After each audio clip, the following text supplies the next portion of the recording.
ආයුබෝවන් අද වීඩියෝ එකේ කතා කරන්නේ අපි හැමෝටම ලොකු රස්තියාදුවක් වෙන ඒ වගේම ලොකු වෙලාවක් ගත වෙන දෙයක් හරි ඉක්මනින් කරගන්න විදියක් ගැන. ඉතින් මේ තමයි කොහේ හරි ගමනක් යද්දි එක්ක ට්‍රිප් එකක් යද්දි අපේ මොකක් හරි වැරද්දක් නිසා දඩයක් ගන්න උනොත් අන්න ඒ දඩේ ගහන ස්ථානින් ධම්ම දඩේ ඔන්ලයින් ගෙවන්න පුළුවන් විදියක් ගැන තමයි අද මේ වීඩියෝ එකේ තියෙන්නේ. මේකට හෙලගුරු ඇප්ලිකේෂන් එක ඉන්ස්ටෝල් කරගන්න වෙනවා. හෙලගුරු ඇප්ලිකේෂන් එක හරහා GovPay කියන ඔප්ෂන් එකෙන් තමයි මෙන්න මේ දඩේ ඔන්ලයින් ගෙවන්න පුළුවන් වෙන්නේ. ඉතින් එහෙනම් වැඩි කතා බහ නැතුව අපි යමු කොහොමද දඩයක් යවුත් ඒ දඩේ ඉන්න තැන ඉඳන්ම ඔන්ලයින් ගෙවන්න කියලා බලන්න. එහෙනම් අපි යමු වීඩියෝ එකට. ෆෝන් එක Android නම් Play Store එකට ගිහිල්ලා මේ ඇප්ලිකේෂන් එක ඩවුන්ලෝඩ් කරගන්න. ෆෝන් එක Apple නම් ඔයාලට පුළුවන් App Store එකට ගිහිල්ලා මේ ඇප්ලිකේෂන් එක ඩවුන්ලෝඩ් කරගන්න. ඩවුන්ලෝඩ් කරගත්තට පස්සේ හෙලගුරු ඇප්ලිකේෂන් එක ඇතුළට ගියාම මෙන්න මේ වගේ ඉන්ටර්ෆේස් එකක් බලා ගන්න පුළුවන්. මේක අපි මේ විදිහට පහළට ගියාම රාජ්‍ය ගෙවීම් කියන තැනට මම මෙතනට ගිහිල්ලා මේක ටච් කරගන්නවා. ටච් කරගත්තට පස්සේ මෙන්න මේ වගේ ඉන්ටර්ෆේස් එකක් බලා ගන්න පුළුවන්. ඊට පස්සේ අපිට මෙන්න මෙතන ඔප්ෂන් කිහිපයක් බලා ගන්න පුළුවන්. ඉතින් මෙතන තියෙනවා මේ පරිපාලන සෞඛ්‍ය නියාමන අධ්‍යාපන දඩ කියලා.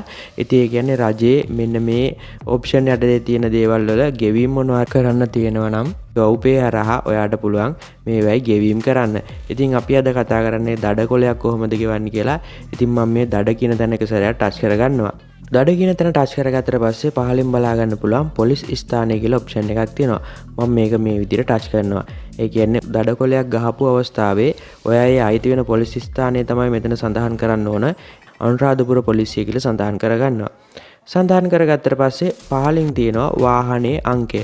දඩ කොලේ ගහපු වෙලාවේ ඔයාගේ ගිය වාහනේ නම්බර එක මෙතන සඳහන් කරන්න. මේක සාම්පලයක් විදිහට තමයි පෙන්නන්නේ. මම මෙතන නම්බර එකක් සඳහන් කරගන්නවා. මේ විදිහට ඊට පස්සේ පහලින් තියෙන වැරද්දේ ස්වභාවය. දඩ කොලයක් ලියපු වෙලාවේ වැරද්ද තමයි මෙතන සඳහන් කරන්න ඕන වැරද්දේ ස්වභාවය කියන තැන.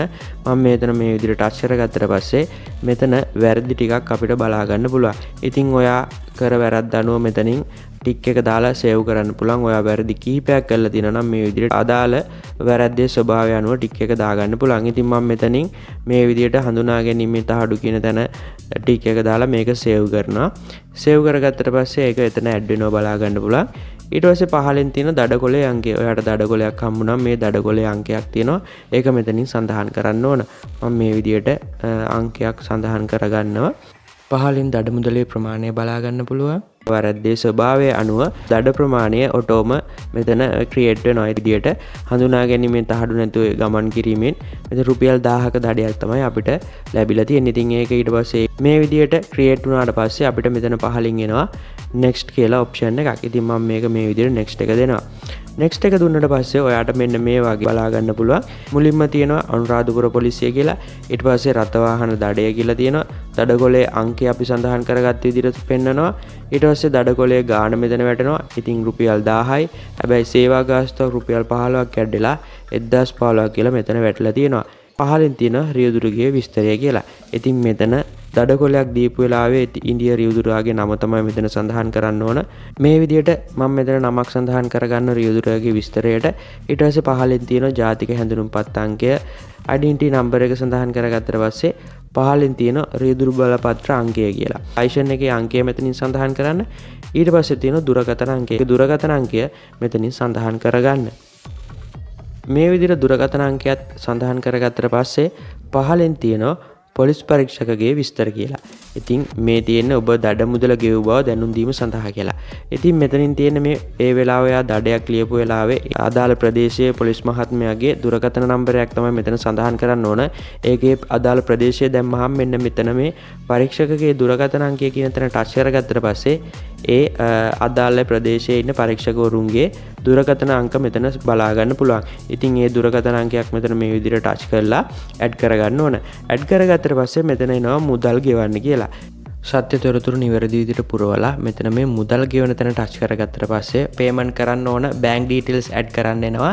ඊට පස්සේ ඔයාගේ බැංක් ඩීටේල්ස් ඇඩ් කරලා ඒ පේමන්ට් එක ගෙවුවට පස්සේ පොලිස් පරීක්ෂකගේ විස්තර කියන තැන සඳහන් කර මොබයිල් නම්බර එකට මැසේජ් එකක් යනවා. ඔයාගේ වාහනේ නම්බර එක, ලයිසන් එකේ නම්බර එක, ඒ වගේම පොලිස් ස්ථානය, ඒ වගේම දඩ මුදල කීයක් ගෙව්වද කියලා වගේ මැසේජ් එකක් එනවා අර අපි ඉහලින් සඳහන් කරගත්ත පොලිස් පරීක්ෂකවරයාගේ නම්බර එකට. ඊට පස්සේ අපිට පුළුවන් අපේ දඩේ ගෙවලා තියෙන්නේ අපිට පුළුවන් අපේ ලයිසන් එක ආයිත් අරගෙන එතනින් ඉක්මනින් පිටත් වෙලා යන්න. හෙලකුරු ඇප්ලිකේෂන් එකෙන් විතරක් නෙවෙයි මෙතන සඳහන් වෙලා තියෙන ඔන්ලයින් බැංකින් ඇප්ලිකේෂන් වලිනුත් පුළුවන් දඩ මුදල් ගෙවන්න. ඉතින් මෙතන තියෙන්නේ මේ ඇප්ලිකේෂන් වලට ලොග් වෙන්න ඕන. ලොග් වුණාට පස්සේ GovPay කියන ඔප්ෂන් එකට ගිහිල්ලා මම මේ වීඩියෝ එකේ ඉහතින් කතා කළ විදියට විස්තර ටික ඇතුළත් කරලා පුළුවන් ඔයාට නියම වෙලා තියෙන දඩ මුදල ඔන්ලයින්ම ගෙවන්න. දඩයක් කන්න වුණොත් මේ දඩේ මේ විදියට ඔන්ලයින් ගෙවලා බලන්න. ඔයාලගේ වෙලාව ඒ වගේම රස්තිය ආදුව ගොඩක්ම අඩු වෙනවා. ඔයාලත් මේක try කරලා බලන්න. try කරලා අනිවාර්යෙන් like එකක් comment එකක් දාන්න අමතක කරන්න එපා. මෙන්න මේ ක්‍රමෙත් ඔයාලා try කරලා බලන්න. ඉතින් හෙලකුරු ඇප්ලිකේෂන් එක විතරක් නෙවෙයි මම කිව්වා වගේ තවත් ඇප්ලිකේෂන් කීපයක් තියෙනවා. ඉතින් ඒ ඇප්ලිකේෂන් වලත් ගිහිල්ලා ඔයාට පුළුවන් මෙන්න මේ ඔන්ලයින් විදියට දඩයක් ගෙවන්න. ඉතින් ඒ වගේම තාම channel එක subscribe කරලා නැත්නම් channel එක subscribe කරන්නත් අමතක කරන්න එපා. එහෙනම් ඉතින් අදට මේ වීඩියෝ එක නවතිනවා. මේ වගේ තවත් වටිනා වීඩියෝ එකකින් ආයි හමු වෙමු. ඔයාලා හැමෝටම ජයෙන් ජයම වේවා.